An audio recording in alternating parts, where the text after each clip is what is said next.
जनाब असदुद्दीन ओवैसी जी। Thank you, sir. I stand to oppose the President address motion. Sir, I start by putting to this House how this foreign policy for our country has been compromised from what its traditional position has been.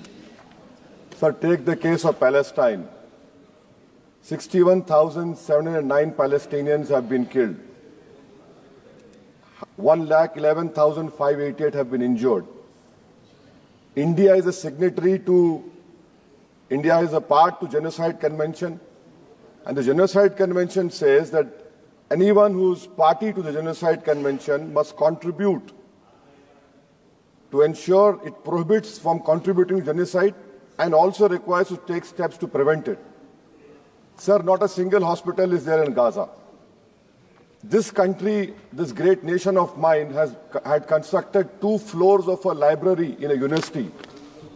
Those universities and that library has been finished. You have 1.2 million people being made homeless. Deliberate starvation has happened. And people have no drinking water. And what do we see now? We have heard the Prime Minister saying, I'll stop the war in Ukraine.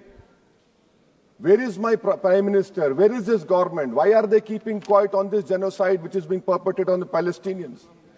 What has been the traditional stance of our country from Mahatma Gandhi up to all the Prime Ministers? Why can't we oppose the genocide? We are party to the Genocide Convention. I am warning this government that when the genocide history of Gaza will be written, this Prime Minister will also be in the list of accomplices.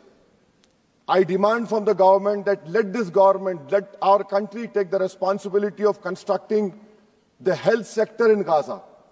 Invite more Palestinians to India on scholarship. Let them rebuild that Gaza. We cannot be part. How can we allow arms to be exported to Israel? An Indian ship was stopped in Spain. We are signatory to this genocide convention.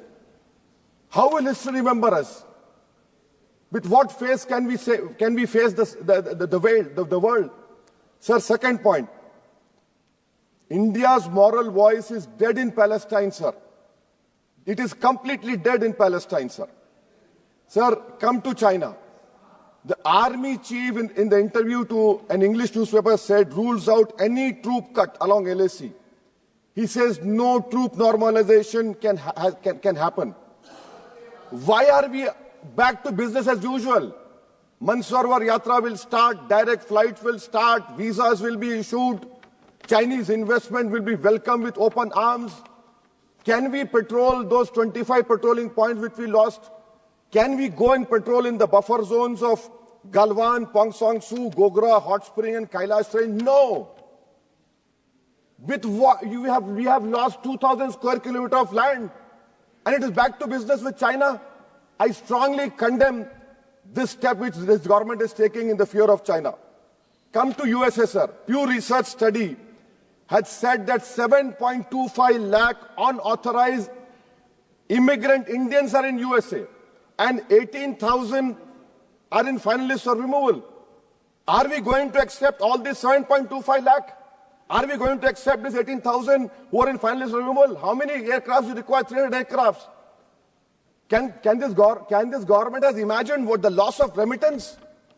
What will be their employment over here? They have no policy. In Bangladesh, for one person, we are destroying a relationship with Bangladesh. When will my Prime Minister meet his counterpart in Bangladesh? I fear, sir, that we will be out of the game. When I say the term game, the government understands that.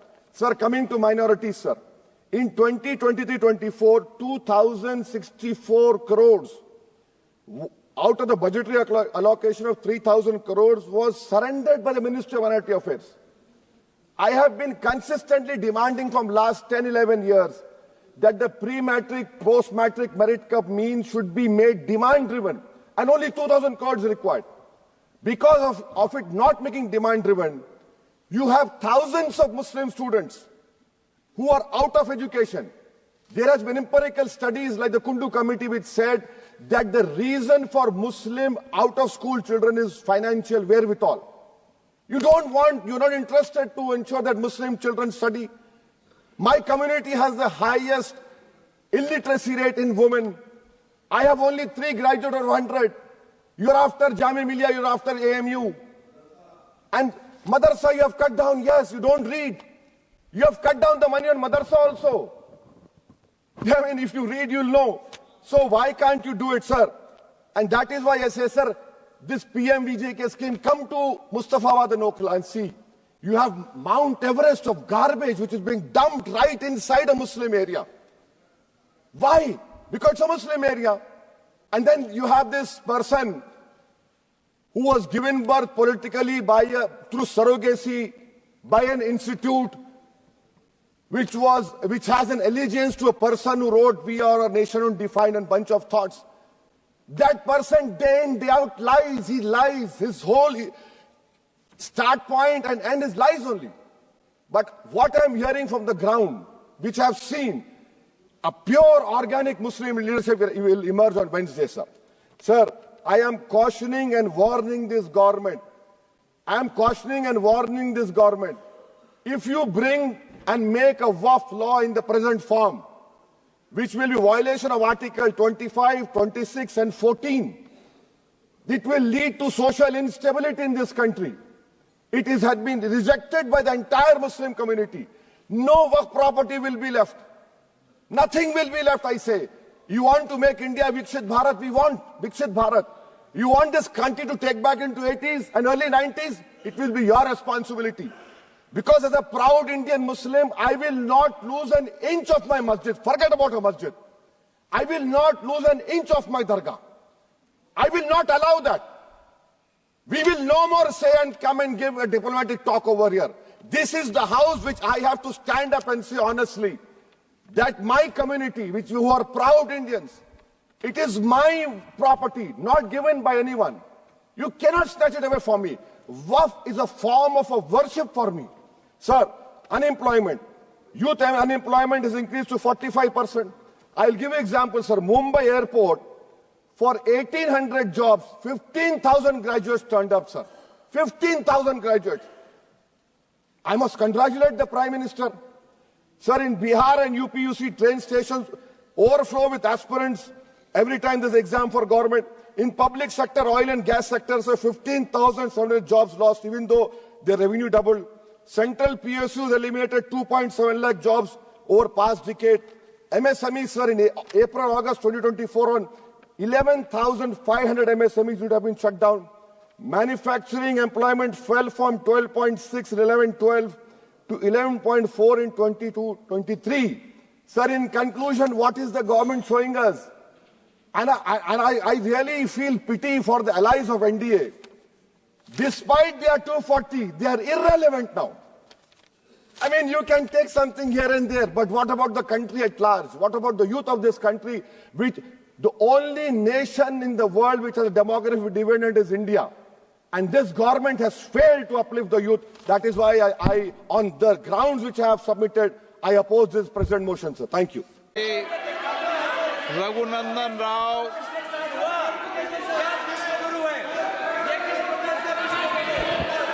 माननीय अध्यक्ष महोदय, finance bill के ऊपर बात करने का मौका दिया, मैं बहुत बहुत आभारी हूँ आप। माननीय प्रधानमंत्री श्री नरेंद्र मोदी जी के नेतृत्व में हमारा फाइनेंस मिनिस्टर श्री निर्मला सीतारमण जी ने 24 का फाइनेंस बजट रखते हुए इस देश के युवा के लिए, इस देश को आगे बढ़ाने के लिए, स्किल डेवलपमेंट के लिए, अनएम्प्लॉयमेंट को दूर करने के लिए मोर ट्रांसपेरेंसी के साथ ये बजट को लाया है।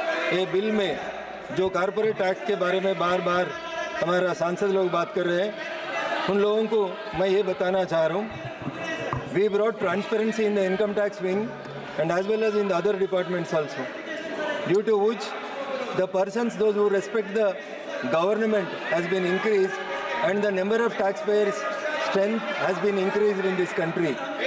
Such a transparency has been brought in the income tax department, and a person who is filing the income tax don't know where and who is scrutinizing his income tax papers. and the officer also don't know where does the application came from.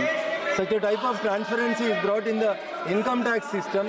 So the persons, those who are the taxpayers number has been enormously increased in this country.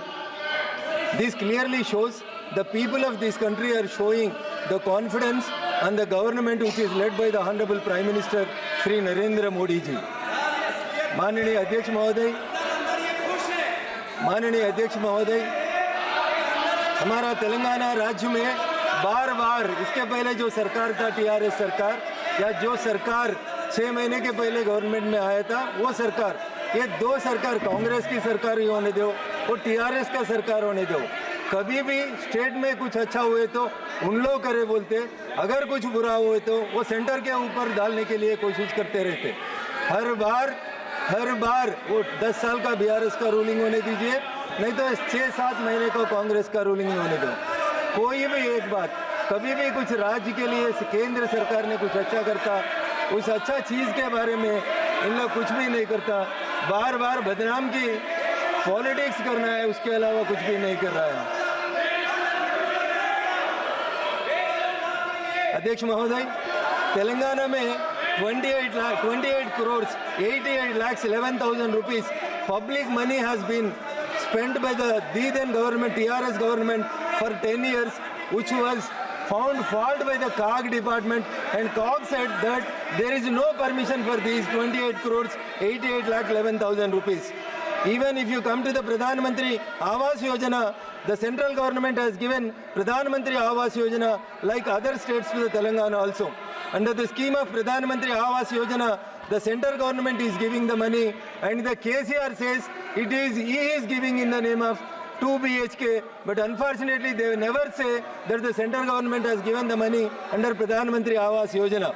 Now the new government, which is headed by Congress party and Mr. Revanth Reddy, they are saying that they are going to give Indiramma houses, but they are also not saying that this money is being given by the Honorable Central Government under the leadership of Narendra Modi ji for Pradhan Mantri Awas Yojana. At least he says that we want to correlate the money of the Pradhan Mantri Awas Yojana with Indiramma houses. Like this, there are so many schemes which were given by the central government and the money is being dispersed. Earlier it was under the UPA rule, there was only 32% of the devolution of funds was there. But now it has been increased to 42%, but no one is saying that the states are getting 42% of the devolution of the funds. उसमें भी कैसा कम करके बताने के लिए कोशिश करता। माननीय अध्यक्ष महोदय, हम लोग नया जीत के हैं, पहली बार सांसद बन के हैं, इतना सीनियर लोग बन के 5 बार 6 बार जीत के आके ये क्या तरीका मेरे तो समझने में नहीं आ रहा। अगर लैला को देखना है तो मजरू का आंकों से देखो, ये बजट को देखना है तो निर्मला सीतारमण जी का आंकों से देखो, गरीब का आंकों से देखो। Poorest of this poor in country is being served by this government. You people are shouting about only A1 and A2. क्यों बोले तो आपको A1 का दावत याद आता, A2 का दावत याद आता, कभी भी दावत का। माननीय अध्यक्ष महोदय, एक शब्द भी, ये क्या अध्यक्ष महोदय, 2 मिनट बोलने का मौका दे अध्यक्ष महोदय। इन लोगों का तरीका कैसा है बोले तो 372 में स्पष्ट है, सदन नियमों प्रक्रियाओं से चलता है। उसमें मंत्री जी का स्टेटमेंट मांगा, मंत्री जी ने आपको स्टेटमेंट दे दिया, आपकी मांग पर स्टेटमेंट दिया। संसद के अंदर, लोकसभा के अंदर नियम प्रक्रिया के अंदर उस पर स्पष्टीकरण नहीं मांगा जाता। ओके, माननीय। In the year 2014, when Honorable Prime Minister Narendra Modi ji came into power, there was a demand for to bring one nation, one tax.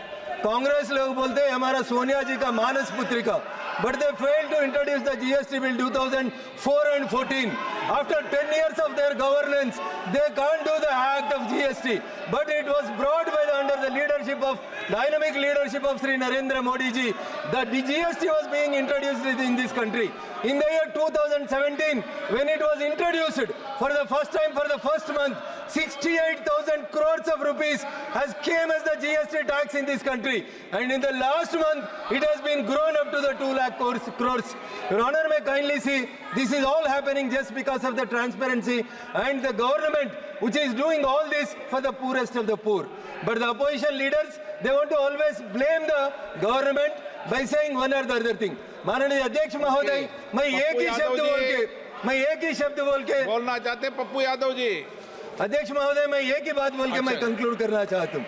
अगर 2024 का बजट को अगर सही तरीका से देखना है तो वो देखना है तो तेलुगु में कहावत है, अगर लैला को देखना है तो मजनू का आंखों से देखना है।